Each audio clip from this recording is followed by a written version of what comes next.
এই দোয়াটি পড়ে যদি কেউ আল্লাহ তাআলাকে ডাকে, আল্লাহ তাআলা তার ডাকে সাড়া দেন, এবং কেউ যদি আল্লাহ তাআলার কাছে কোনো কিছু চায়, আল্লাহ তাআলা তাকে তা প্রদান করেন। নবীজি সাল্লাল্লাহু আলাইহি সাল্লাম কসম করে বলেছেন, যেন কোনো কথা না।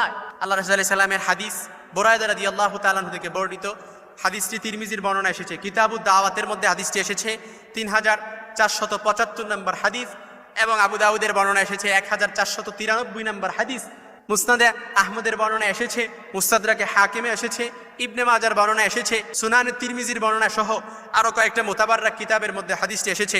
আল্লাহর হাবিব সাল্লাল্লাহু আলাইহি সাল্লাম দেখলেন যে এক ব্যক্তি সালাতরত অবস্থায় দাঁড়িয়ে আল্লাহ তাআলার কাছে প্রার্থনা করতেছে, এই দোয়াটা পরে আল্লাহ তাআলার কাছে বলতেছে। তখন আল্লাহর হাবিব বললেন, ওয়াল্লাযী নাফসি বিয়াদিহি লাকাদ সাআলাল্লাহ বিসমিহিল আযম আল্লাযী ইযা দুইয়া বিহি আজাবা ওয়া ইযা সুইলা বিহি আতা।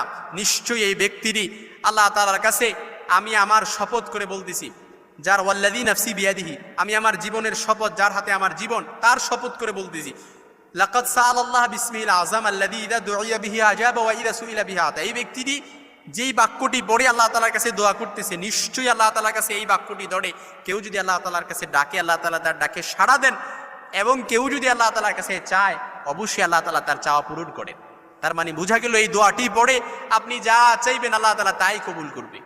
নবীজি সাল্লাল্লাহু আলাইহি সাল্লাম কসম করে বলেছেন, এই দোয়াটি পড়ে কেউ যদি আল্লাহ তাআলার কাছে বলে, আল্লাহ বিপদে আছি, বিপদ দূর করে দেন, রাসূল বলেন উস্তুজিব, কবুল হয়ে যাবে ইনশাআল্লাহ। ওয়াল্লাযী নাফসি বিয়াদিহি লাকাদ সাআলাল্লাহ বিসমিল আযম।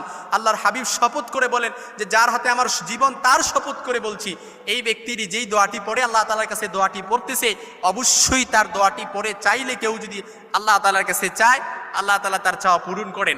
কেউ যদি আল্লাহ তাআলাকে ডাকে, আল্লাহ তাআলা তার ডাকে সাড়া দেন। সুবহানাল্লাহ, বাড়িতে যায় বললেন।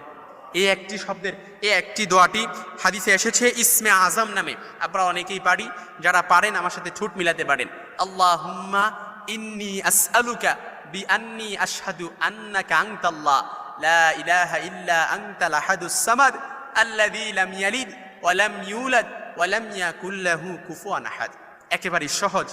এই দোয়াটি পড়ে নবী সাল্লাল্লাহু আলাইহি সাল্লাম বলেন, এই দোয়াটি পড়ে কেউ যদি আল্লাহ তাআলার কাছে যা দোয়া করবে তাই কবুল হবে। ব্যবসায় মন্দা, ব্যবসায় বারাকা হচ্ছে না, এই দোয়াটি পড়ে আল্লাহ তাআলার কাছে দোয়া করেন, নবী সাল্লাল্লাহু আলাইহি সাল্লাম শপথ করে বলেন দোয়া কবুল হয়ে যাবে। এই দোয়াটি পড়ে অভাব অনটনে আছেন, নবী সাল্লাল্লাহু আলাইহি সাল্লাম শপথ করে বলেন দোয়াটি কবুল হয়ে যাবে।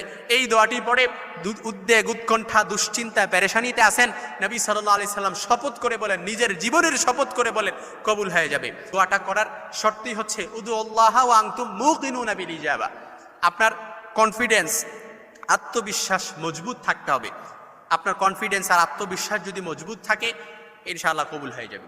নবীজি সাল্লাল্লাহু আলাইহি সাল্লাম যেহেতু কসম করে বলেছেন আজকেই দোয়া করবেন, যার যত মনের আশা আছে, যার যত চাহিদা আছে, এই দোয়াটা পড়ে দোয়া করবেন, সালাতরত অবস্থায় দাঁড়িয়ে দোয়াটা পড়বেন, ইনশাআল্লাহ আজিজ কবুল হয়ে যাবে।